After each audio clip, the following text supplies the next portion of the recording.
Have you ever noticed that, despite really trying with diet and exercise, you're still maybe gaining weight or just feeling kind of sluggish, inflamed even? So it's frustrating, right? Like your body's working against you somehow. Well, what if, and it's kind of surprising, what if a big piece of that puzzle is actually happening while you're asleep, completely unconscious? So today we're doing a deep dive into this connection. Does bad sleep actually make you gain weight? And our mission isn't just answering yes or no. We want to really unpack the how, and maybe more importantly, what you can actually do about it. We'll explore how poor sleep messes with weight control, body composition, both directly and indirectly. And then, yeah, we'll get into some actionable strategies. And this is all based on some really comprehensive sources you shared with us, seriously packed with insights.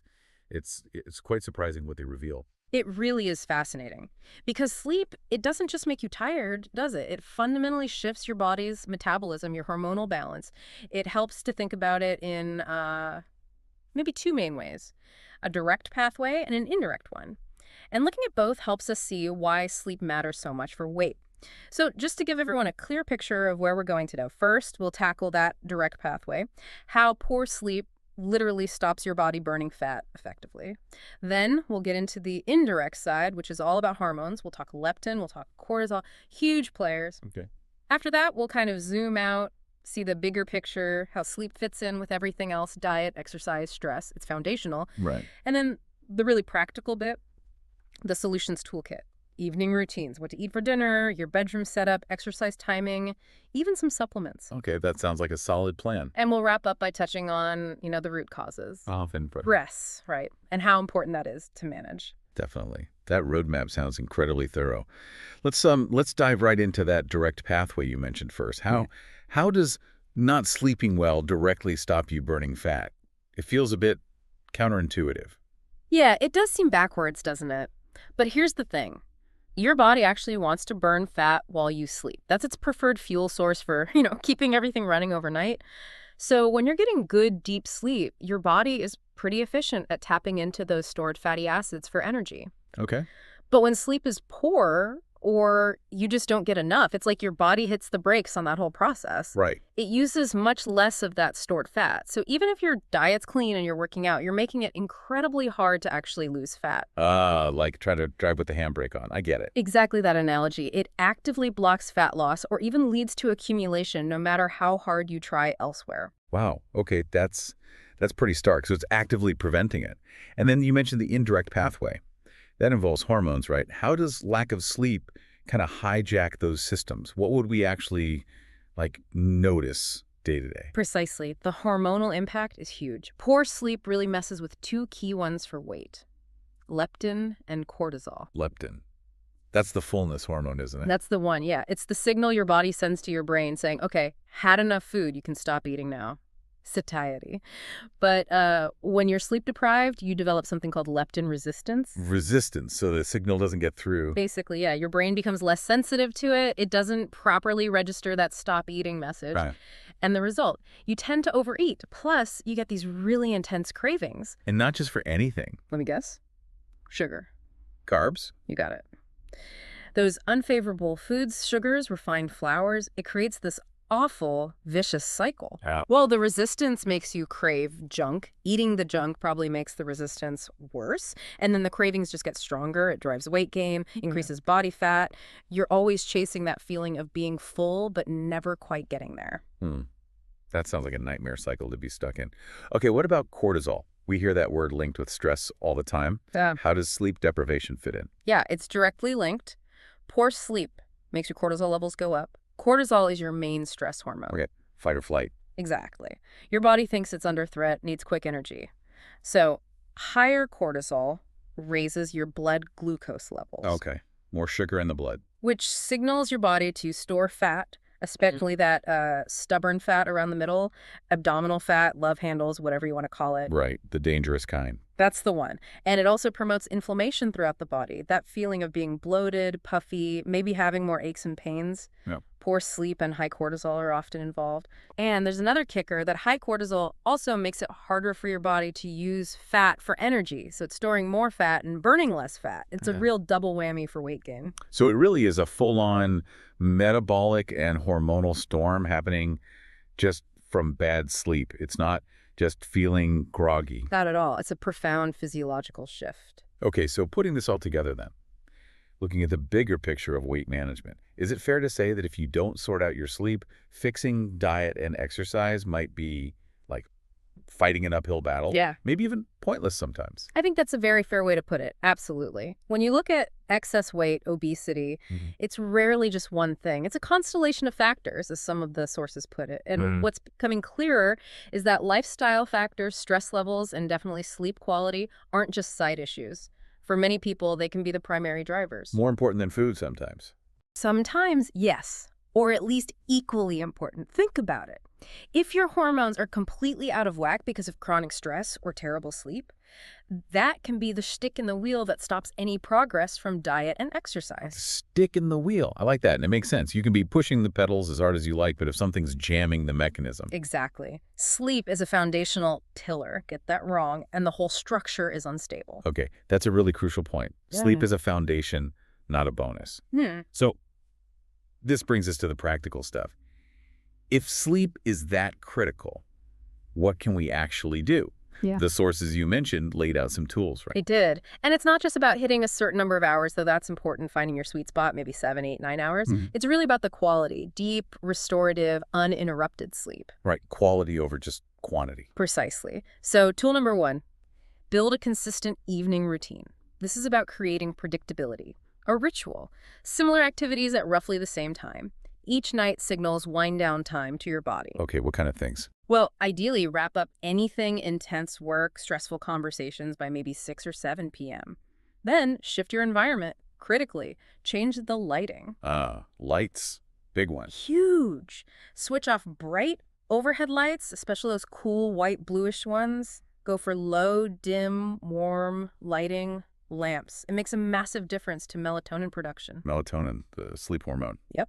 Also, a warm bath or shower can be really calming for the nervous system, and then incorporate some kind of mind-body practice. Like meditation. Could be meditation, yeah.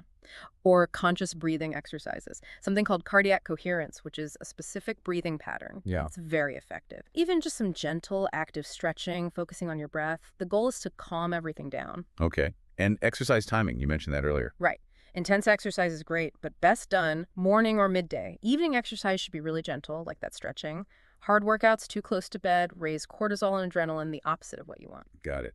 Wind down, don't wind up. Okay, tool 1, the evening routine. What's next? You mentioned dinner. Tool number 2, your dinner choices. Timing and content are key here. Aim for an early-ish dinner, maybe finish by 7 or 8 p.m., and keep it relatively light. Like how? Focus on easy-to-digest protein. Think poultry, fish, eggs, maybe mushrooms or shrimp. Pair that with some cooked carbohydrate. Cooked carbs, not salad. Preferably not a big raw salad at night. That requires more digestive effort. Think steamed or roasted vegetables, maybe vegetable puree. A small amount of a starchy carb, like a little rice or sweet potato, can actually help lower cortisol slightly, which is good for sleep. Oh, interesting. So a small amount is okay. Yeah, a small amount can be beneficial. And don't forget healthy fats, olive oil, maybe some olives, coconut oil, a few seeds. Toasted pumpkin seeds are great, actually, for a bit of crunch and magnesium. Nice tip. What about drinks? Crucial point, avoid stimulants. No sodas, coffee, most teas, and definitely no alcohol. Really? No alcohol. People think it helps them sleep. It might make you feel drowsy initially, yes, but as your body metabolizes it, the byproducts are actually activating. They disrupt your sleep architecture later in the night, especially REM sleep, so you wake up feeling unrefreshed. Ah, okay. So it knocks you out but ruins the quality. Exactly. Stick to maybe a small amount of warm water if you're thirsty. Right. Early, light, cooked dinner, no booze. Got it. Okay, what's tool number 3? Tool 3 is bedroom hygiene, making your bedroom a true sanctuary for sleep. So decluttering. That's part of it. Clean, ventilated, tidy. It all helps create a calm atmosphere. Temperature is important too. Around 21 degrees Celsius or 70 Fahrenheit seems to be ideal for most. Okay, coolish. Yeah, not too hot, not too cold. And critically, dark. As dark as possible. Blackout curtains if needed, and absolutely free of electronic devices. No phones by the bed, no TV. Ideally, none. Remember the pineal gland that makes melatonin? It's super sensitive to light. Even small amounts from screens or chargers can suppress melatonin production and interfere with sleep onset and quality. Right. Protect the melatonin. Dark, cool, clean, tech-free zone. Makes sense. Tool 4. Tool 4 is revisiting physical exercise timing. We touched on it, but it's worth emphasizing. So avoid evenings for hard workouts. Definitely. Exercise is fantastic for sleep if timed correctly.